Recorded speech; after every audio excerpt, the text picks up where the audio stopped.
Sinagad na talaga nitong si Bangag, mga kababayan, ang pambubudol niya. Akalain nyo ha. Hindi raw siya matutulog, mga kababayan. At hindi rin siya kakain. Hanggat hindi raw niya mapaganda ang Pilipinas. Ay naku, Bangag. Anong pambubudol na naman ba yan? Hindi mo na magawa ang benting bigas. Ngayon, mga kababayan, hindi matutulog, hindi kakain. At malamang hindi rin magtututbrush. Dahil ang dilaw ng ngipin. Hanggat hindi raw gaganda ang Pilipinas. Ay nako. Kung ano-anong pinagsasabi ng BBM na ito, no, walang kadala-dala. Panoorin niyo po ha. Kaya po, hindi po kami titigil. Oh, hindi titigil. Oh.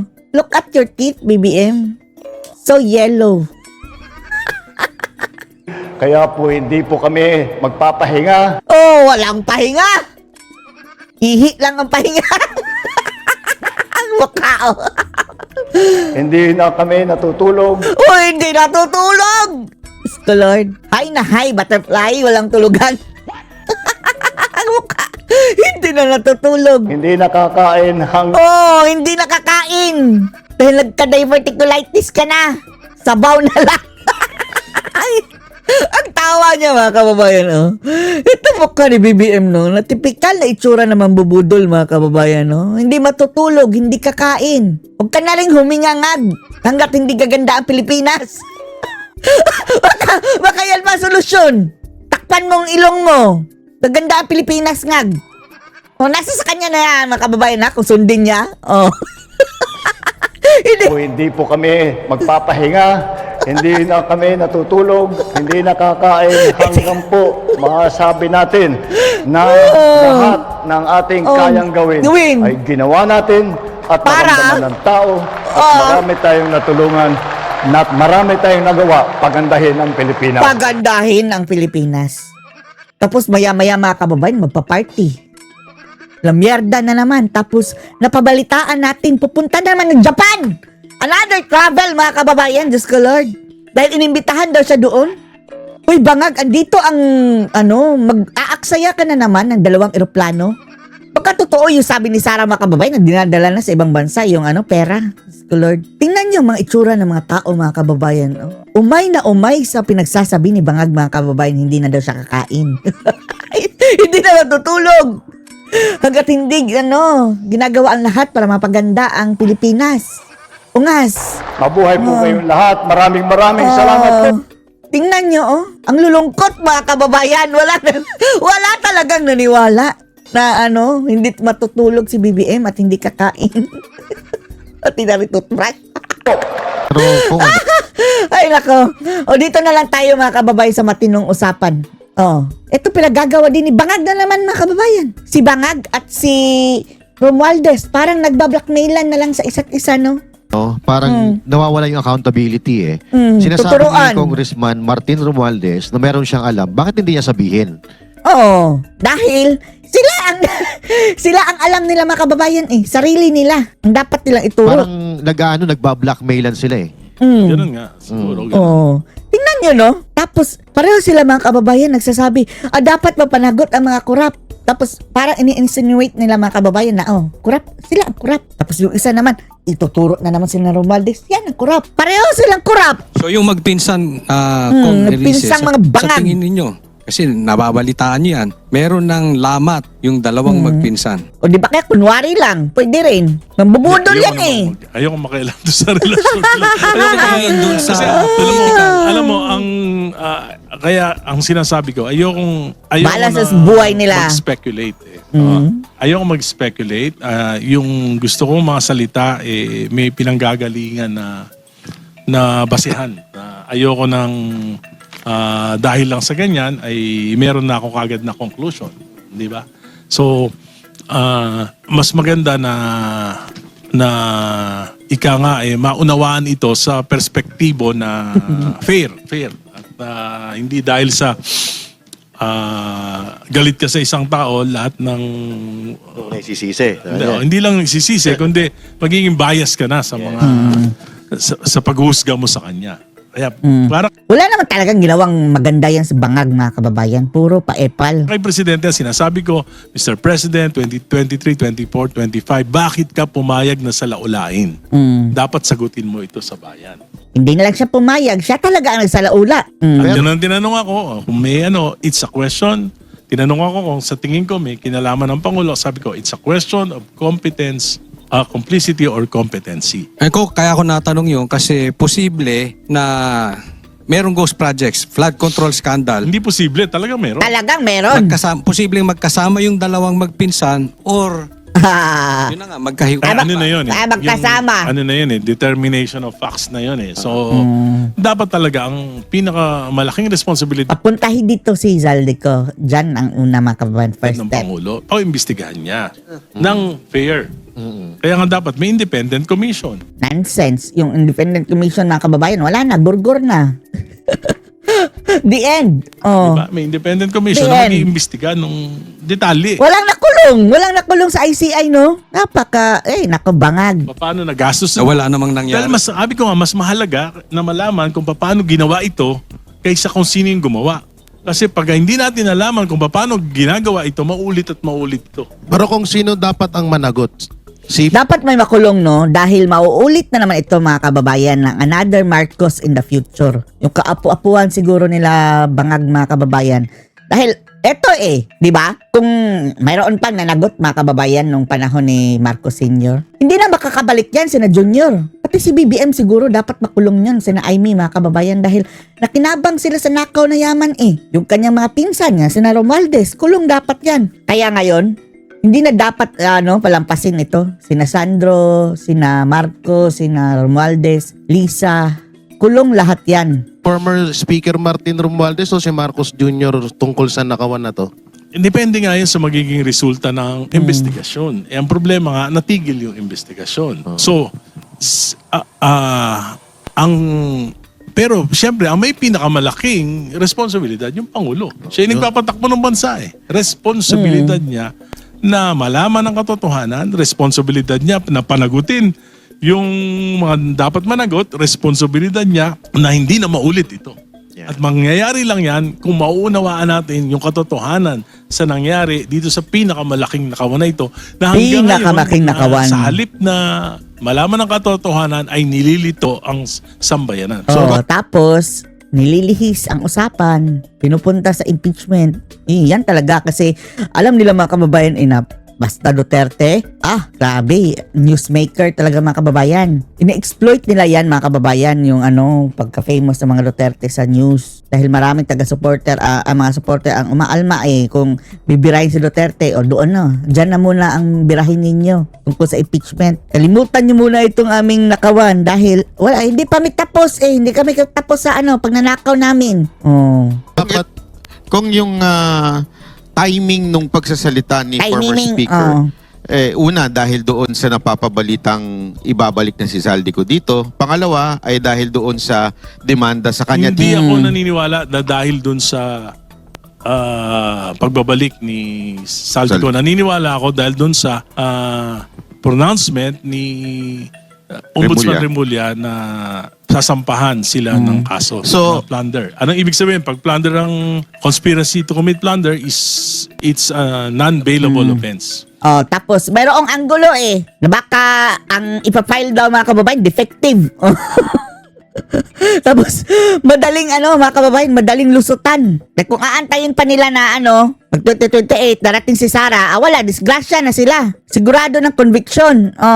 Kaya ang sabi ng ilan, baka madaliin nila, mga kababayan, ngayon para i-dismiss na as soon as possible. Dahil kapag nasampahan na yan ng plunder, mga kababayan, ang ididepensa naman nila, tapos na yan Hindi na yan pwede i-file muli. Double jeopardy na yan. Yan na naman. Basang-basa na natin itong mga gunggong na to. Dahil hindi tayo nagtataka, biglang nag-away bigla, mga kababayan, di ba? Si Remulla una dati, pinagtatakpan pa nila. Wala talaga. Sabi pa niya na negligence lang daw ang kasalanan ni Tambaluslo, sabi ni Boying dati. Tapos ngayon biglang mag-file ng plunder. Lokohin yung mga ungas nyo. So kung mari, yun ang Kung gusto talaga ni Remulla, mga kababayan, no, na tugisin si Tambaluslos at si Marcos, bakit pinilit nila, mga kababayan, na ilagay talaga yan si Remulla by hook or by crook dyan? Kung hindi yan magbibenda law. timing. Sa tingin niyo po ba ito'y isang paglaglag ng administrasyon kay Romualdez at yung pagsalita ni Romualdez ay isa naman ding paglaglag sa administrasyon? Oo.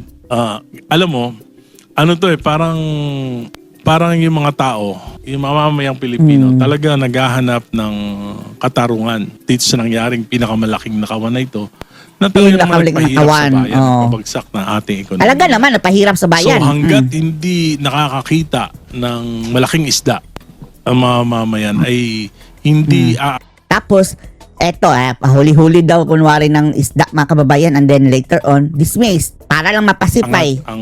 Talagang duda pa tayo dyan, mga kababayan Although, nung una, parang, natuwa pa tayo. Ayan na, nag-aaway na sila. Pero, wait. First of all, these people are mambubudol. ang tiwala ng mamamayan sa ating Pangulo. Kaya mahalaga para sa Pangulo na may makita ang mga mamamayan na malaking isda. Pero Sa tingin ko, yan yung direksyon ni Ombudsman Remulla, yung malaking isda. Pero Yan na ang si Remulla reaksyon dapat kasuhan. ni Speaker Romualdez, hindi ako ang mastermind. Pero kung parang nawawala yung accountability Sinasabi ni Congressman Martin Romualdez, Turuan, kung meron turuan. siyang alam, bakit hindi niya sabihin? Parang Kagaya lang din nila Magalong. Sina Lacson, mayroong mga kongresista, mga kontraktor. Sino? Hindi ko muna sasabihin. Liar. nagbablackmailan sila Ganun nga, siguro ganun. Blackmailan, at tirada. Kay BP Sara, lagi nilang sinasabi, accountability, nandun sa 125 million na Sabihin nyo nga yan po. Tapos si Kasi BP nga, Sara. ang nangyayari sa ating Si BP bansa, Sara, ang kanilang pinagbibintangang may maleta. Diyos ko Lord. Kailan pa na yung maleta si VP Inday? Hindi naintindi ng mga leader na Sabi ni BP Sara, ang totoong magnanakaw sa maleta nilalagay, hindi sa bangko. Kay Sara ay sa bangko yung kapakanan ng mga mamamayan, yung napakaraming problema, ang iniintindi natin yan ang sama ng yan ang pardon me for saying yan ang sama ng political dynasties. They are Samahan. not fighting for us. They are fighting for the supremacy of their political families.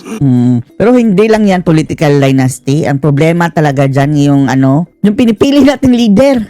Mga kawatan. Bakit Tatay Digong, dynasty naman yung si Tatay Digong. Bakit maganda yung panahon natin, mga kababayan, Tatay? Nasa leader lang yan. Tapos, gusto nga natin kapag si Sara na ayusin na yung sistema. Ayusin ang sistema, mga kababayan, na na maiwasan itong mga pang-aabuso at pangungurakot prone sa korupsyon. Ang naging laban, parang Duterte Marcos. Di ba? At tingin ko naman, ang punot dulo nitong mga kaguluhan na ito, dahil gustong manatili ng Marcos na after BBM, sa kanila pa rin ang poder. Kaya anong ginawa? Nung una, People's Initiative. Dahil malakas si BP Sara, kung magkakaroon ng eleksyon, di parliamentary, para ang boboto na lang yung mga congressman, yung mga Yan. Habang buhay ang Tambaluslos dyan, mga kababayan. Kung ganyan. representatives. Kung hindi umubra yun, impeachment na. At dahil dyan sa impeachment, na-incentivize yung mga congressman na bigyan ng mga bilyong-bilyong incentivize. alokasyon, kaya naging sunod-sunuran. Di ba? Yun naman ang nangyari. Hindi ko hinusgahan kung may kasalanan o wala. Si BP Sara, depende yan sa evidence. Sa tingin mo, common sense will tell you. Alam ng lahat, mga kababayan, ang ginagawa ng mga baboy na to. Yung mga nagsasabing kailangan pa nating alamin para mapatunayan wala talaga siyang kasalanan. Ungas ka. Kailangan na mag-trial para mapatunayan wala kasalanan. Klarong-klaro na yung ginagagawa nila. Siya. Pero kung tutugis tayo ng pagkakamali, hindi yung parang ginawa natin parang ginawa nila the end justify the means. Kahit na mali yung paraan, basta mapabagsak si BP Sara. Di ba? Yun yung ginawa nila. Kaya nangyari? Yung sinasabi nilang pagkakamali, pagkukulang, kasalanan ni BP Sara, lumalabas yung ginawa nila mas malaki pa. Di ba? Ganun ang nangyari. So, it's talagang labanan yan ang pinakamahirap. Kasamaan. Ang nangyayari sa ating bansa for so long. Pero kung kanino ka mas naniniwala? Kanino ka mas naniniwala? Ano? Marcos o kay Sara? Wala yan, dilawan yan eh. Kanino ka mas naniniwala? Wala yan sa dalawa. Hindi, alam mo, yan ang yan yung, pagka sinabi mo, kanino ka naniniwala, parang, ano na yan, personality. It's a question of personality. Wala yan, dilawan yan. Hayaan na lang natin ang kanyang pagkadilaw mga kababayan. At least, reasonable pa ito. Hindi kagaya ng ibang dilaw mga kababayan, kagaya ng Dilimat. Talagang wala na talaga silang masabi sa kahit kainin nila basura mga kababayan, basta makapang-bash lang sila kay Sara at sa mga Duterte. Para sa akin, ang pinakamahalaga, kaya umuulad yung mga bansa, policy. Policy, yeah. Halimbawa, kung may policy ang isang kandidato, merong policy siya na naniniwala ako, merong policy rin siya na hindi ako naniniwala. Kaya nga ako ang minority, para pag naniniwala ako, di okay, sama ako dyan. Pero kung hindi ako naniniwala, laban ako dyan. Di ba? Parang gano'n. Bakit natin nuhusga na?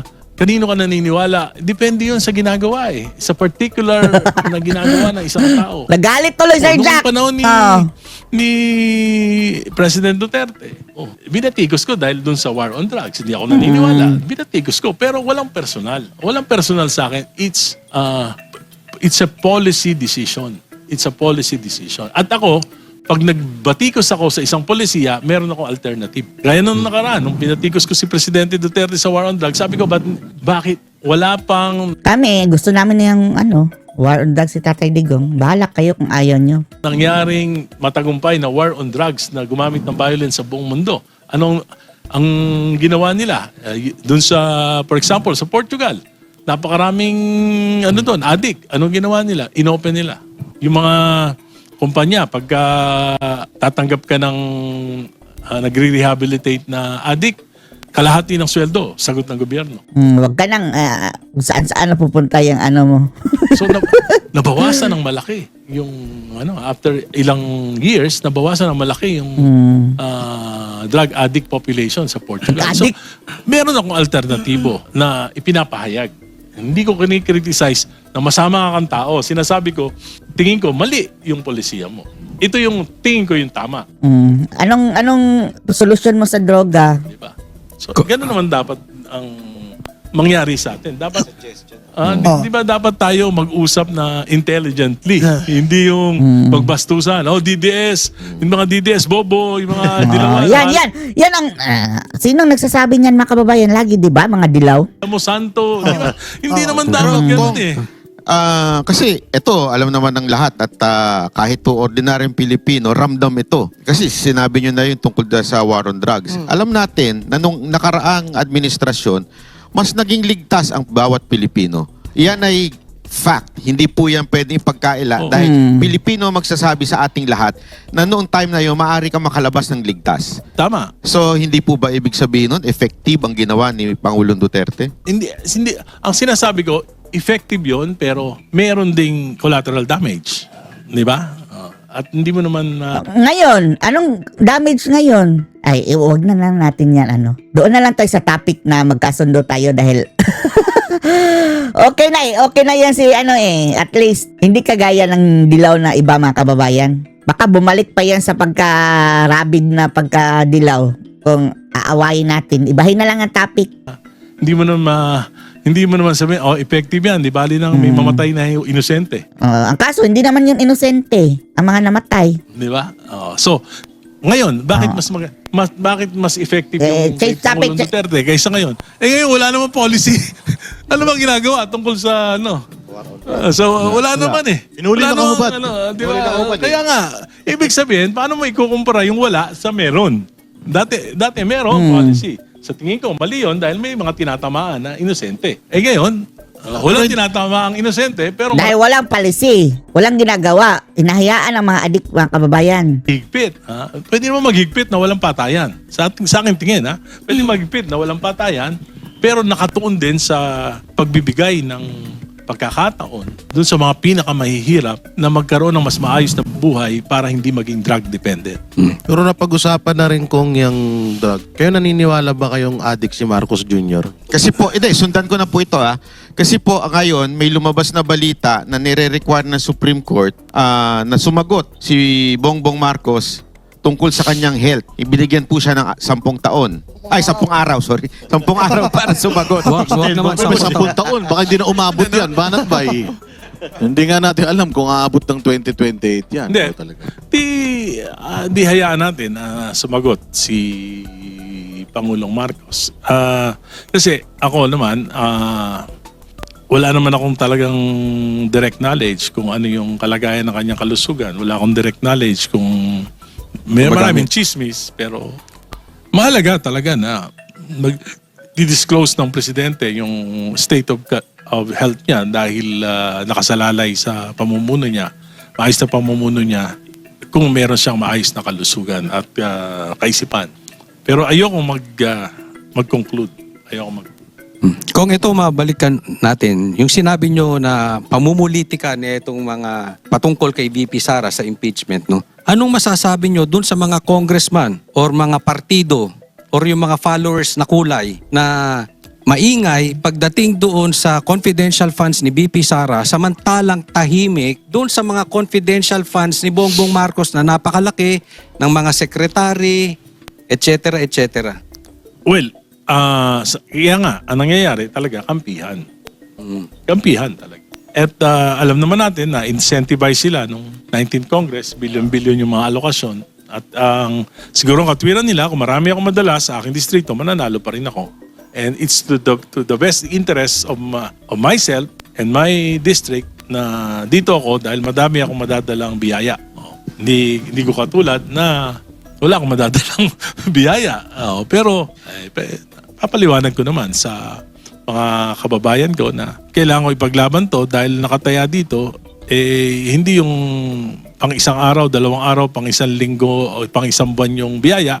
Nakataya dito yung kinabukasan ninyo, kinabukasan ng mga anak nyo, kinabukasan ng bayan natin. O tama kayo, Kong, kasi sasabihin, ang nangyayari po kasi, kung susundan ko yung linya ng sinasabi ninyo, parang magbulag-bulagan na lang ako doon sa mali, sumuporta ako sa mali, basta yung distrito ko, yung syudad ko, maiuwian ko ng proyekto.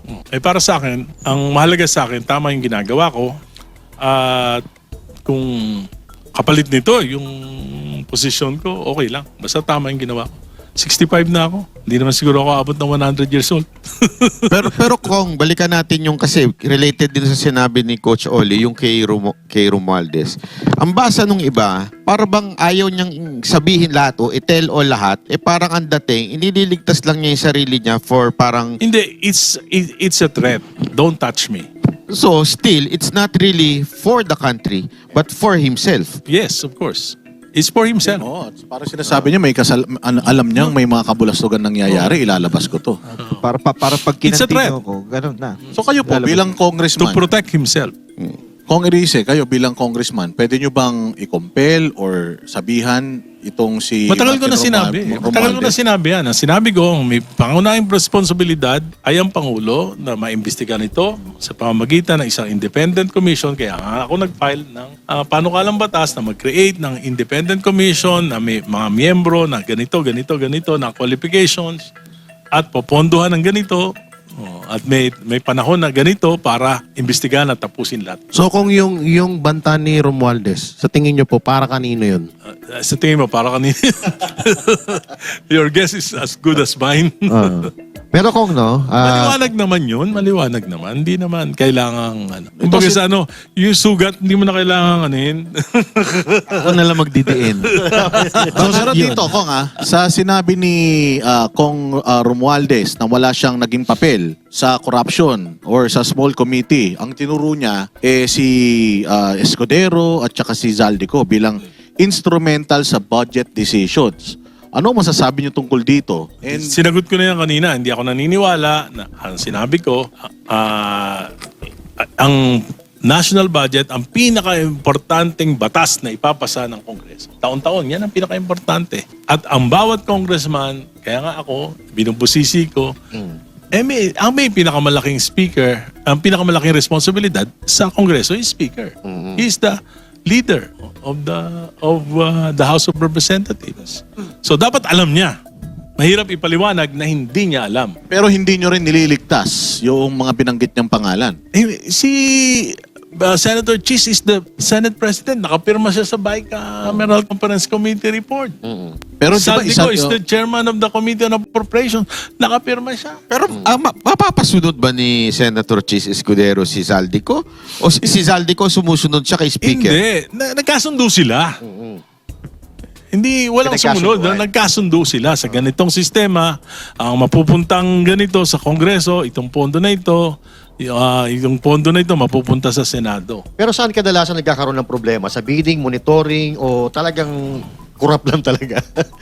Hindi, alam mo, dati-rati naman, alam mo, sa lahat naman ng bansa may corruption. Yes. Pero may certain threshold na pag lumampas doon, talaga namang makaka-apekto na sa ekonomiya, sa gobyerno. So, itong nangyari sa 19th Congress, ito na yung pinakamalala sa tagal ko dito sa gobyerno. Hindi ko ma-imagine kung paano nagawa ito. Pero kung kayo, di ba, dapat nagsusulong na accountability? Kasi kayo tinatawag na representative of the people. So kayong mga matitino, yung mga matitino na mga kongresista, wala bang po pwedeng gawin para ipakulong, yung dapat ipakulong or itigil ang korupsyon? Parang ganun. Hindi naman namin responsibilidad yung magpakulong, di ba? Ibig sabihin, mag-initiate. Ano yan hindi. Yung ginagawa namin, ito na yun eh. Yes. Yung ginagawa namin, we are exposing it. Di ba? So, kaya lang, siyempre, ang may kapangyarihan para dyan, yung judiciary, yung Department of Justice, yung Ombudsman, yan sila may kapangyarihan. Kami, to a certain level, to a certain extent, we can expose. Pero after that, ano magagawa namin? Nabanggit nyo kanina kung yung tungkol sa impeachment ni Marcos. Kayo ay pabor doon. Yes, bumoto ako doon. Doon sa impeachment ni Marcos. Ano naman ang masasabi ninyong dito sa prosesong nangyayari sa impeachment ni VP Sara Duterte sa Committee of on Justice? Kaya nga dati nagpa-participate ako pero ang problema, natanggal ako sa Senior Deputy Minority Leader. Hindi na ako participate. Hindi na ako pwedeng magtanong. Pwede lang ako mag-manifest. So anong gagawin ko? Mukha akong tanga doon. So hindi na ako dumadating. Ngayon, anyway, they will submit a report, di ba? Yung committee report, whatever will be their findings, whatever will be their conclusions, isasubmit niya, bibigyan kami ng kopya. At may pagkakataon na akong pusisiin yon sa plenary debates, di ba? So ayoko naman na mag-conclude ngayon, kundi parang biased kagad ako, di ba? So ngayon, may mga napapansin ako na mga, for example, yung Madriaga, I don't think that it's credible. So, pero yung iba, siyempre kailangan pag-aralan ko mabuti yung mga figures, yung mga batas na nakapaloob doon na sa ating bansa tungkol dito sa, for example, sa confidential funds, for example, sa AMLA. So, pag-aaralan ko yun. And I will be fair. Pero doon sa Madriaga, hindi ako naniniwala doon. Nakita ko yung napanood ko yung kanyang testimony. Sa tingin ko, machination. Ang tawag doon, machination. So, pwede nga demanda ni VP Sara. Incriminatory machination. Paliwanag niyo po yun sa lingwaheng naintindihan ng ating mga kababayan. Well, for example, nag-establish siya ng, for example, di ba? Sabi niya, gusto niya establish na close siya kay BP Sara, di ba? Sinabi niya, diregaluhan ko ng painting si BP Sara. No? Yung painting doon sa likod. Di ba? Yung may litrato. Nagkataon. So, ang tingin ko motibo niya doon para ipakita na close sila. Biglang may nag-claim. Di ba? Nag-claim. Ako ang may gumawa niyan, ako nagbigay niyan. So, bakit niya ginawa yon? So, to establish na close siya. Di ba?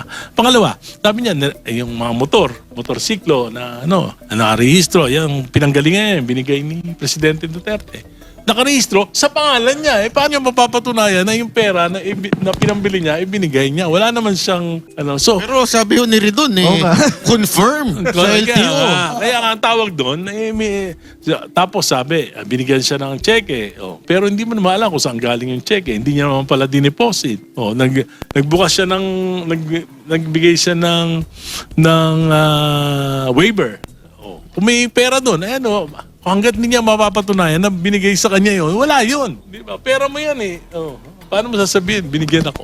Di kaya anak sa labas ni Saka PRRD yung yan. birthday greetings, makikita mo, bakit niya, kung ako hindi ko papakita yun, bakit? Buko lalo na hindi ka close. Kasi kung close ka, Wala nang tatawagan fan ka, sign. pupunta yun. Pero yung lalagyan ka, Pero kung anong pakiramdam nyo na ibang mga kasama nyo paniwalang paniwala kay Madriaga? hindi, bahala na yung bayan ang maghumusga sila. Pare-pareho kaming politiko, hawa naman ako kung husgahan ko sila. Nakaawa naman. Hawa, Tapos- hawa. Eh, are you crying? Or are you laughing? Put it in the record. Comment na naman ako. Ano masasabi mo Tanong yan ha? Tanong, hindi Ano ba to? suggestion nyo. Huwag ka na magsasuggest Hindi na, ha? ayoko na Oh, makasuggest. sige. Binabahag ako eh.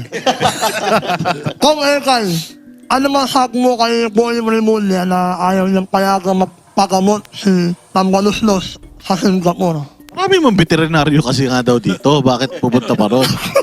Ay, hindi pala. Sasagutin mo yan. Alam mo, bayaan mo na lang sila mag-away, huwag na tayo makialam. Ganon? Pero tama Wala yung kang ginawa. masasabi mo. Tama yung ginawa kasi, ano eh. Kung Bakit tumakas na? Bakit tumakas? Nasa kanila na yun kung tama o Pero mali. Kong, let's put it in record. Pumapasok pa ba si Romualdez ngayon? Hindi ko nakikita. Oh, Pero bakit sabi nila nakapirma daw? Sa attendance, Kong. Alam mo, may ganyan namang kalakaran ko minsan sa Kongreso. Nagugulat nga rin ako. Laging present, minsan ko lang nakikita. Ako po. Oo. Eh yung ano Kong, talaga bang ang pag-iyak dati nang ginagawang inire-record pa yon, ilalagay sa record? Oo. Ngayon lang nangyari yan. Dati na bang gawain yun? Hindi wala pa akong nabalitaan na... 50 years na si Kong ha, pero wala siya ng balitaan doon. Hindi, fifth term ko. Fifth term. Kasi naging councilor ako, naging vice mayor. Naging empleyado ako. I started from rank and file eh. Nung una akong empleyado, ako, temporary employee sa Metro Manila Commission. Then I rose from the rank. Pero ano pong opinion nyo kung doon sa dugtungan ko yung tinanong ni Sir Jack na sinabi ni Remulla na pagbabawalan niyang makaalis ng ibang bansa si Romualdez? Sa tingin nyo, si Romualdez ba ay nasa ibang Hindi ko bansa alam na o kung may nandito pa sa siya, Pinas? may hold departure. Alam ko wala siyang hold departure area. may ano po Out kanina. na ang local. Pero May- meron po bang karapatan ng isang ombudsman na pagbawalan ng isang Kung may hold departure, kailangan mag-apply ka ng hold Pero departure. korte po ang nagbibigay nun, hindi ombudsman. Yes, ang alam ko. Pero Sa meron right po to travel eh. Ano yun, basic human right yun. May balita kanina, may post yung GMA7 if I'm not mistaken na kausap ni Remulla yung Bureau of Immigration na magpapayagan dahil baka hindi daw Kasi bumalik. kailangan may kaso, hindi ba? Para ikaw ay... Pwede ba yun? Well, yeah, I think siguro may ano na yan, kay Speaker Romualdez na yan para protektahan yung kanyang karapatan. Another bedalo na naman to, Kong. ito hayaan na lang. Ano na lang Tingnan natin. natin, no? Ay, Tingnan na lang ibahin natin yung tanong. Ano pa bang mga hindi pwede ang pwede sa kanila? Kasi lahat na hindi pwede ginawa na nila eh. Kasi hindi rin alam ni Kong kung ano yung sasagot eh. Kung Pero are you dito sa laughing? dito sa impeachment kay VP Sara, do you think kailangan na ba nilang iakyat na ito sa plenaryo para maidala na to sa Senado? Kung Hindi, kung may, mapagbobotohan. tingin ko nga, dapat talaga mabilis na determine yung probability nung tapos na iakyat na agad. Pero yun ang decision ng committee.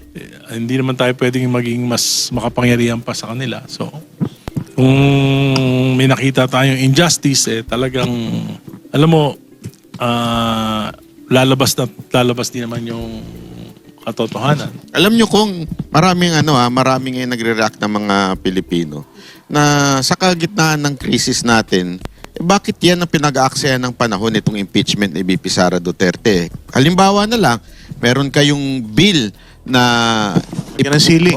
nagyan ng ceiling o cap yung presyo ng oil. Bakit hindi doon ang focus at ang focus ay nandito sa impeachment? Ano po ba yung inyong Kaya nga hindi bill? ako dumadalo sa hearing, kahit na pwede naman akong dumala as an observer, hindi ako dumadalo dahil sa tingin ko ay parang mas mahalaga na bigyan ng pansin yung problema natin. Dahil yung problema natin sa diesel, sa petroleum ay hindi pa tapos. Yung epekto nung mga nakaraang pagtaas, yan ay ang epekto niyan baka hindi lang 3-6 na buwan. Bukod pa, hindi pa naman tapos yung krisis. At ngayon nga, di ba, hindi natuloy yung usapan ng Iran at ng US at may pagbabanta. Kung matutuloy yan, next week, tataas na naman yung presyo ng diesel. Kaya nga dapat pag-usapan natin yung impact, para sa akin ang pinakamalaking impact sa ekonomiya ng bansa, yung diesel. Kasi we're consuming 33 million liters of diesel every day. Yan ang pinakamalaki. Yung kerosene, yung mga gasolina, konti lang yan. Diesel. At yung diesel, dyan yung buhay na ekonomiya at nung pang-araw-araw na kabuhayan ng mga Pilipino. From mass transportation, jeepney, buses. Kinausap ko yung mga jeepney drivers dun sa distrito ko. Sabi nila dati 1,000 ang kinikita nila sa isang araw na pagmamaneo, ngayon 400 na lang. So para sa pagkain na lang yon. Mga ilang linggo pa na ganyan, magkakabaon-baon na sila sa utang. Pangalawa, dati ang kanilang full tank 800 pesos, ngayon 2,000 na. So malaking epekto yan sa mass transport. At pag mass transport, hindi lang yung driver, pati yung commuters. Siyempre, pag malulugi na yan, hindi na yan babiyahe. Pag magtataas naman, apektado yung common people. Pangalawa, yung food transport, yan yung pinakamahalaga. Bakit? Tataas ang presyo. Pagka yung logistics cost. Yung mga supermarket, I think they are increasing their prices from 7 to 10%. So, yung karne, yung baboy from 280 to 340. Yung manok from 170 to 210, 220. Yung bigas, dati makakabili ka ng 30 plus. Ngayon, pinakamababa, 48 pesos. So, yan yung pangatlo, industries. Huwag mo sabihing mayayaman na negosyante yung gumagamit niyan. Mayayaman nga yung bumibili. Pero, pag nagbawas sila ng production, di mababawasan ng produkto, sales, maapektuhan. Baka magbawas. Ilagyan nila ng cap yung diesel prices, yung fuel prices. 74 pesos ang diesel doon. So tuloy-tuloy yung ekonomiya nila. Hindi nagbago. Sa Taiwan, 75% nung pagtaas, sinagot ng gobyerno. Kaya ano nangyari? Nung bago magkaroon ng problema sa Middle East, ang inflation rate nila is 1.5%. Ngayon, 2.1%. Tayo, 4.1% ang inflation rate natin. Hindi makakayanan yan. At dahil sa pagbagal ng ekonomiya, yung GDP natin, yung growth ng bansa natin, noong 2025, 4.4%, pinakamababa. Pag ganyan, ang projection ngayon, 4.4% din. So, babagal ang ekonomiya. Ngayon, yung rate ng pag-utang natin, 9%. Ibig sabihin, doble. Yung pagtaas ng utang natin, doble sa paglago ng ekonomiya natin. Laki. So dapat Dito tayo nakakonsentrate. Yes. Pero of course, kung dyan sa Congress, pero kayong mga pending bills, di ba? Yes. So ito po ba yung naaasikaso? Gumagalaw po ba ito? Na-file ko na, pero masama ang palad, naka-break ang Kongreso. Ano po ba yung bill nyo? Anong laman po? Diesel Cap Act. 70 pesos. Tapos, Sagot ng gobyerno yung tataas pa doon. hindi po maganda ba yun. malulugi ang gobyerno nun pag sinagot nila yung... Hindi, malulugi ang Saan- gobyerno saan kung kukunin? babagsak ang ekonomiya, malulugi ang gobyerno kung tataas ang inflation rate, maghihirap yung mga Pilipino. Saan kukunin? Ikaw banat bay. Opo. Anak mo, nagugutom. Wala kang pera, anong gagawin mo? Sila po maraming anak. Wala po. Halimbawa lang. Opo. Opo. Magugutom anak mo, anong gagawin mo? Wala kang pera. Umiiyak na sa gutom. Mangungutang ka. Yun ang sinasabi ko. Nakapangutang tayo ng trilyon para sa mga flood control. Bakit naman tayo hindi pwedeng mangutang para sa tiyan ng mga kababayan natin? Kaya lang, inuutang, napupunta ata sa bulsa nila eh. Kasi ang tansya ko, kung doble, 140 pesos ang presyo ng diesel, we will be needing 400 billion in 6 months. Pero normal ang takbo ng buhay for 6 months. Hanggang, hopefully, matapos na yung crisis. 400 billion, saan natin kukunin yon? Yung non-essential na maintenance and operating expenses ng gobyerno. Pag tinipid natin 20%, we'll get 25 billion. Ngayon, maghanap tayo ng revenue sources, other revenue sources na pwedeng kumita ang gobyerno. Mag-isip. Di ba pag ikaw hindi na kasya yung sweldo mo, hindi kakain yung pamilya mo, kahit na magtinda ka ng sorbetes, magtitinda ka. Nung bata ako, hindi kaya nagtitinda ako ng ice drop, nagsashine ako sapatos, ganun din ang isang gobyerno. Kailangan gumawa ng paraan. At kung wala ka na talagang magagawa ang paraan, umutang ka. Umutang ka sa US. Sila naman nag-umpisa niyan, di utangan natin. Kung ayaw nila sa China, baka nagmamadali pa.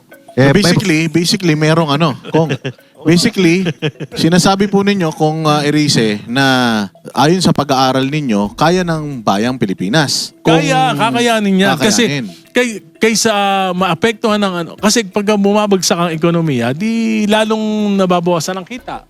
Oh, di ba? Kung tuloy-tuloy ang ekonomiya, at least dahan-dahan umaangat. Oh, ngayon, yung utang, di babayaran na lang natin. Kaya po, 18.2 billion ng 18.2 trillion na yung utang natin. Ano ba naman yung another 400, 500 billion? Di 18.5, 18.6. So sino po ang nagpipigil nito? Kasi ang sabi ni Congressman Leandro Leviste, yung pagbabawas ng VAT at saka yung bawasan yung 12% VAT sa mga pangunahing konsumo natin o bilihin, yung dating sabi niya kababayan daw niya na ngayon ay Hindi, alam mo assistant yung ng presidente. Yun din ba ang nagpipigil alam mo sa'yo? yung hindi naman file ko pa lang naman mga 2 weeks ago. Okay. So naka-recess ang Kongreso. Kaya nga nagkakampanya ako para bigyan ng pansin itong aking, and I don't want to prejudge kung ano yung magiging reaksyon ng gobyerno. Basta ito, this is a proposal at kinakampanya ko ito, nasuportahan ako ng bayan na gawin natin ito. Kung susuportahan ng bayan, kaysa mangutang tayo sa ibang bagay, mangutang na tayo para sa pag-angat na ekonomiya at pagbaba ng presyo ng mga bilihin. So, okay ito kaysa ayuda, no? Kung ano. Ay, yung ayuda, walang mangyayari doon. Bakit? Una, ayuda. Maraming leak. Maraming butas. Di ba? Tapos, wala pang sistema ang gobyerno natin para maipamigay yung mga ayuda ng tama. Wala tayong sistema eh. Kaya kita mo, may namatay pa sa Quezon City. Yes. Wala tayong sistema na tama. Pangatlo, may mga maiiwanang sektor. Food transport, logistic, may iwanan. Ngayon, wala naman. Kaya tumataas ang presyo ng bilihin. At tingin ko, walang absorptive capacity ang makinarya ng gobyerno para maabot lahat ng ayuda. Pero- So, gamitin yung ayuda, idagdag na lang natin sa diesel cap. Di ba? Saka, mas maganda. At dito, makikinabang lahat. Oh, yes. Hindi lang yung isang specific sector, kundi lahat ng mga Pilipino.